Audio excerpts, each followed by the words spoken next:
disorders amongst the elderly is very common. People after retiring may find that they have no purpose in life in some instances and end up doing very simple tasks of just cleaning their house, maybe going for a walk or two, and sometimes feel helpless and useless in society. This is not the case.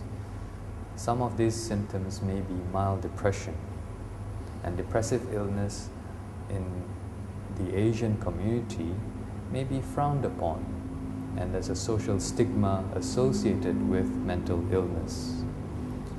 It would be useful for someone with a mental problem or depressive illness to seek help. Sometimes it may not be medication that they need, but simple reassurance. Some of them suffer from anxiety, sleep difficulties, and occasionally we may pick up 1 or 2 patients who have dementia. With this in mind, patients who start losing their powers of memory, fearful that they are forgetting things and unable to perform executive tasks, may need to be seen and investigated in light of dementia. There are a lot of causes of dementia, and dementia is a syndrome. Alzheimer's disease, vascular dementia, Lewy body dementia, and so forth. These are all subcategories of dementia. To have a proper investigation, one may need to have a proper history with the doctor, blood tests to make sure that certain things that could be replaced or treated, and also investigations of the brain, whereby having a brain scan would be a very useful tool in looking at the brain structure.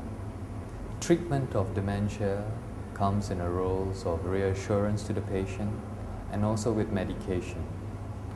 There are lots of things that one can do at home with someone who has a relative, a father, a mother with dementia. Making the home environment comfortable and useful for the patient with regards to its function is very important. They may not be able to tell the time.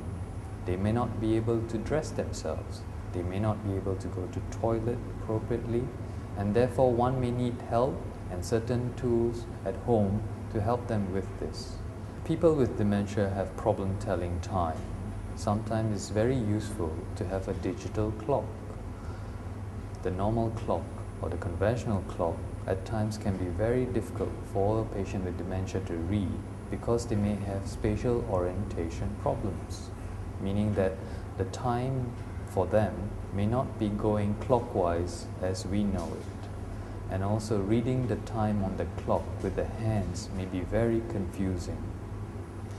They may have problems with sleeping at night and are awake and wonder and spend most of their morning time asleep, and the patient's relatives may find this very difficult because they have to keep up with the patients when they are awake. Often at times you get patients who are agitated, angry, but unable to express themselves. I give you an example of a patient who has been bedbound and restrained because of dementia.